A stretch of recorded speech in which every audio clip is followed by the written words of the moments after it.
Hello, everyone. This is Kavita Melwani with Aligned and Soulful. And today I wanted to come and talk to you about affinity bias and how it impacts women of color in leadership. And even if you're not a woman of color, if you are in a leadership position or just a leader in your life, this would apply to you. And so today is also International Women's Day, and the theme is break the bias. And this is the symbol, like break the bias. So if you are celebrating and you're a woman, happy International Women's Day. And so the thing about biases and all these things that we have, you may have heard that we have these biases that are unconscious. And so when you have these unconscious biases, they impact your behavior without you even realizing that you are behaving in a certain way that is can impact how you show up with others, how you show up in relationships, and how you show up at work.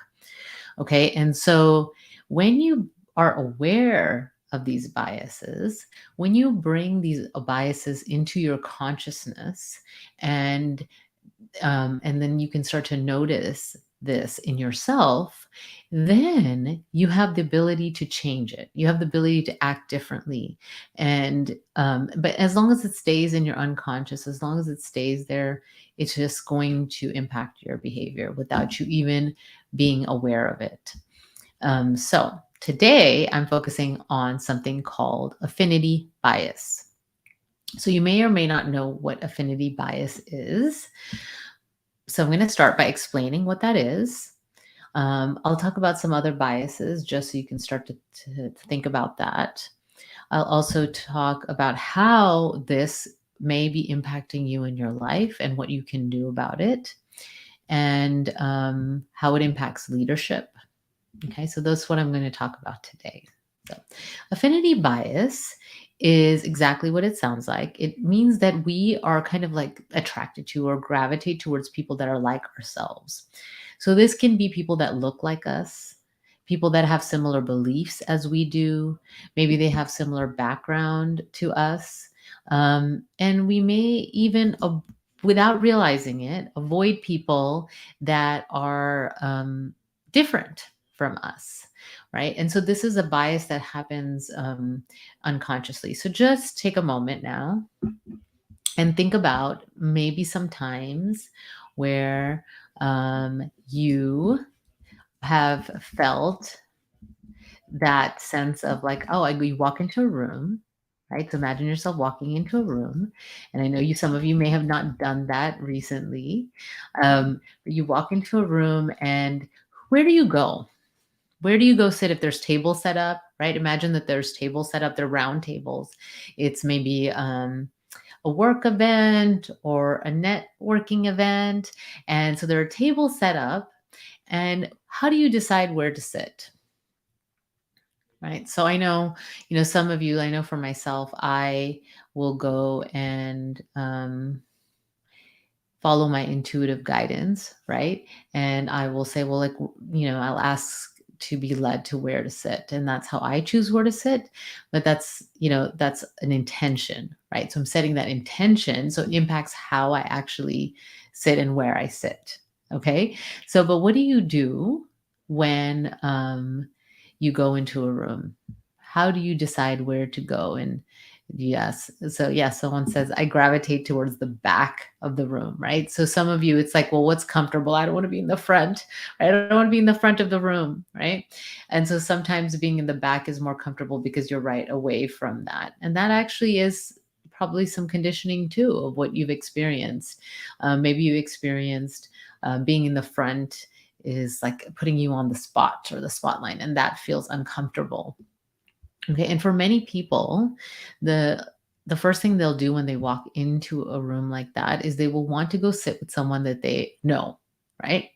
And so you look around, is there someone that I know? At least let me go sit with them. Okay. And if it's a room where you don't know anybody, you may decide to choose based on what you see, right? So, oh, there's someone that looks similar to me, right? And this may not even be conscious, right? So that feels comfortable to sit next to them. Now, this may be because of they look like the similar age to you. Maybe they look similar to you in how you're dressed that day. And sometimes it is because of their gender and their race or their identity, right? And so the sense of like, oh, I may walk into a room and say, oh, there's another brown person, right? And so let me just go sit next to them because that feels more comfortable for me.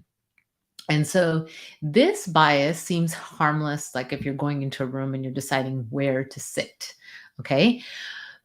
The challenges here are if this is impacting our behavior and who we're attracted to and gravitating towards, then this is going to impact who you choose to talk to at work, who you choose to talk to if you're a business owner. This is going to impact who you choose to hire, who you choose to promote. Okay, and so who are the people that you decide, you know, in the days when we could do happy hour, which will be coming back, I'm sure, or meeting for coffee, or even as like a virtual meeting. How are you picking the people that you want to reach out to and connect with? Right? It just, sometimes we just say, oh, it's just that I felt a connection to them. Right? And sometimes that's the case. But why do you feel the connection to them? Right? Ask yourself, why do I feel connected to that person? Can I consciously pick someone that maybe is outside my comfort zone to connect with as well? I'm not telling you not to connect with people that you're comfortable with, but how often are you choosing who to interact with, who to hire, all those things based on what feels right and what feels comfortable, right? And sometimes these feelings can come from the conditioning. And so I'm going to ask you to really be honest with yourself right now and look back, right? Look back to the last, few years, if you like, few months, into any kind of event that you've gone to, whether it's virtual or in person, and just notice, even if you can visualize yourself, what did you do, right? What did you do? How did you behave? Okay. So, you know, when you start to notice, then you can start to change it. Okay. And so these biases, the affinity bias, can also cause this, you to behave in a way with microaggressions. Okay. And so, because we have biases, that's how our brain functions, right? Our brain is going to categorize things that happen, people, everything that we take in order for us to process things quickly. And so part of that is this affinity bias, right? So what we're familiar with, and it may not be someone that looks like you, it may be people that you're used to because you grew up with people that looked a certain way, right? And behaved a certain way. So, and then these biases may impact how we see people, right? And so, a microaggression is defined as a comment or action that demeans or diminish someone based on their gender, race, or identity, right? So, um, you know, what are some comments that you may have heard, even if it's not you saying them? What are some thoughts you've had about someone else? One of the things that I hear a lot from my clients is that, they're women of color, and they were often taught that they shouldn't stand out, right? They can't be too loud because there's all these things that, these perceptions that happen when women are loud. And, women of color are varied as well. And so depending what your background is, there's different beliefs that people have that are unconscious a lot of the time, right? So often when, um, an Asian woman will speak up, it feels like out of character from the stereotype, that's going on. So she may be seen as aggressive, or, maybe there's the perception that, oh, because she's Asian, she'll just work hard and we won't invite her to happy hour because she probably doesn't like to go out, right? And so these kind of things of leaving out could also be a way to kind of demean them, in a way to diminish them, to make them less important, less worthy, right? um, so even just making comments about, oh, that person, behaved a certain way, and that was out of not what I expected from them because of their race. Okay. So these are the things that you may not even realize, but I'm asking you to take a look at this. Because when you take a look at this, when you're willing to take responsibility for your own behavior and choose differently and be a model, and when you're in leadership, then you can influence others. Okay. And now, on the flip side of this, if you're a woman, and even not a woman, but a person of color, whatever, as a human being, have you ever been at an event or a meeting and felt left out? Okay, I hear from women. I have clients that are in tech, and these women often feel like, there's a sense of it's a male dominant profession and they have to behave a certain way to be taken seriously, or often are left out of the meetings, the after work meetings, right? That people have, the socializing. And some oftentimes a lot of things happen at these social events. And so if you're left out of that, in a way, that's holding you back. Okay. And sometimes, when they asked why they were left out, they were told things like, we thought you wouldn't be interested, or we assumed that you would be with your family, all these things, right? So it's not even giving a person the opportunity. Um, and so take this either even further. Have you experienced this feeling of kind of being passed over because of a cultural fit? Okay, so this is often something that's said, right? Oh, they don't fit into the culture of the company, so that's why don't want to hire this person. Or they don't fit into the culture of our organization and leadership, so I don't think they're a good fit to be promoted. Okay, so if that's true and you actually are clear about defining what is the culture of your organization, and it's certain things like a person that um, shows up on time, like that's a very simple thing, but maybe some actually clear definable uh, metrics, right? That these are the things that I look for, and they don't fit the culture because they don't do these things, right? Versus just the idea, oh, they don't feel like a cultural fit. That could very, very much be from your own affinity bias. Okay. So, looking back, have you experienced that, or even been a decision maker that decided that someone wasn't a cultural fit? Okay. And if so, really ask yourself honestly, were they not a cultural fit truly? Or was it that I just didn't feel comfortable because I'm unfamiliar with that person? Okay. So these are the things to start to look at, right? If we're really open to changing this behavior. And so going even further into this is, um, in my own background and as a business owner, there have been many times where even in my family, extended family, that there were conversations about business that I was not included in because I am a woman, right? And so the conversations are meant to be for men, and men talk about business and women talk about, you can fill in the blank. I don't even want to go there right now, right? So that idea that in not being part of those conversations, there's so much that's learned. Forget the opportunities that are given.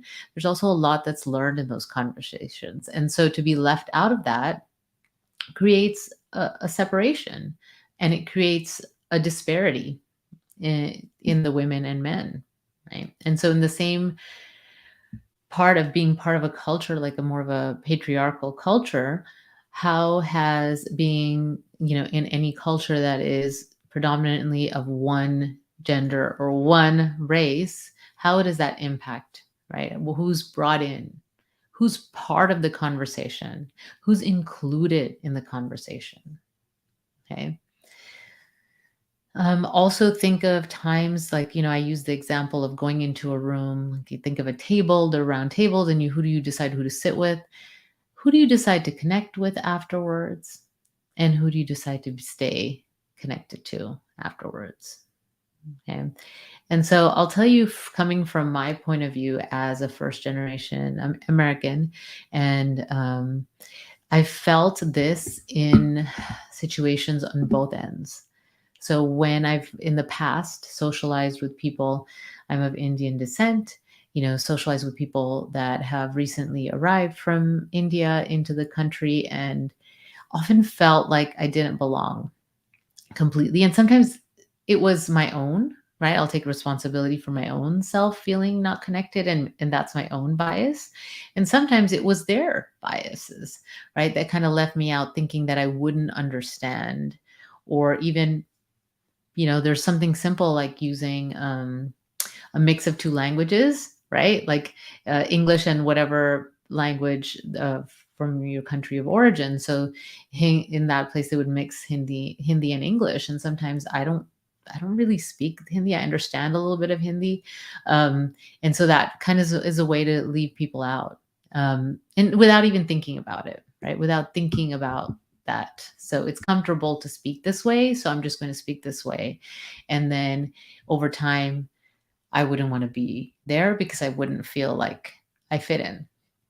Okay, so that's one thing that can happen, and for me, being the first generation, that happens on the other end too. Because in the greater culture, sometimes I don't feel like I fit in because there's some nuances that I didn't grow up with.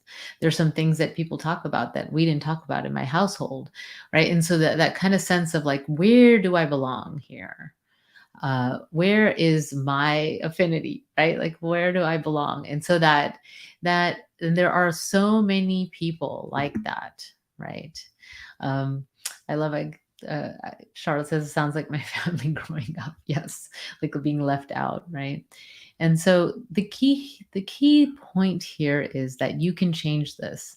This is all our conditioning. This is all how we've been kind of trained to behave, and you can choose differently. Okay. And to summarize some things that can be impacted that I've talked about is, one, it can impact the people you socialize with. And if we socialize with only the people that are similar to us, we're leaving out so much. There's so many things that we can learn. There's so many things that, different cultural traditions, and there's so much out there. And if we're limiting to just what's familiar to us, then that is closing ourselves off from a lot, right? So the second thing, it can impact who you network with, whether you have your own business or you're in a corporate environment. Who do you spend that extra time with, right? Who do you invite out for tea, coffee, walk, whatever, happy hour, right? And who do you choose to meet outside work and build relationships with? That's impacted. It impacts who's hired, with even as a contractor. If you have your own business, if you're hiring contractors, it can impact who you promote in environments. um, and this is one thing I haven't said yet, but it can also impact clients and customers. Okay. So think about this. If you work with people in some way, shape, or form, and with clients or customers, and you're showing up with this affinity bias, unconscious affinity bias, what do you think could happen when you're working with customers? Well, what can happen is, I'll tell you, some of what could happen is that you don't feel connected to the customer and they don't feel connected to you, right? They may have their own biases, right? And so, especially if you're in kind of a sales type environment, you know that one of the key things is to create connection and rapport with the person. And one of the ways that you can do that is through commonalities. right? And so sometimes it's easier if there's someone that's similar to us to figure out what those commonalities are. And so then guess what? Guess who we gravitate towards in the room, right? Which customers do we gravitate towards? Which clients do we gravitate towards? So what if you open that up? What if you opened up to more than what your initial reaction is and start to say, well, I'm going to show up and I'm going to be open to what connections I can find with the people in this room. And maybe even challenge yourself to go up to someone that's outside your comfort zone, right? And to start a conversation. And you will start to see that you actually have more in common with people than you think. We have more in common with the people around us. Um, it doesn't have to be with a gender or race. We as human beings, we want similar things for ourselves, right? If you have children, you want them to be happy and successful. If you want your family to be healthy, you want to have your own purpose on a daily basis, to have your own success. You want to have friends, you want to have joy. I mean, those things are common in all of us as human beings. And so if we can connect with people at that level, on the basically their humanity, there's so much more. There's so much richness to be had with life. And it also can create opportunity for a lot of us and more equal opportunity. Okay. So I'm going to challenge you to move past this affinity bias. Okay. And look at all the things that I've talked about. And because as a leader, you set the tone and you have the ability to make these changes. And you can start in looking around you and see who you surround yourself with. And you can take steps to change that if you like. And this can be in your social life as well as your professional life. Okay.